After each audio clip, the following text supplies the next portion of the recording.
никогда поймете. И с вами уроки татарского мастерства. Сегодня мы с вами рассмотрим 3 слова. Первое слово иманым ашкырин. Әтияне, қойшам үйленесің деп сұрай едіңіз. Таныш қылығыз, бұл менің егітім.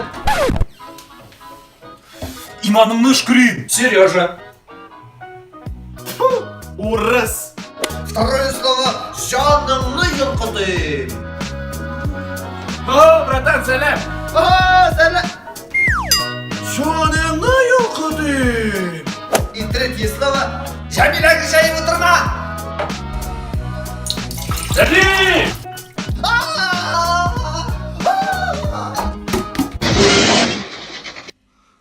Йо-йо-йо-йо-йо.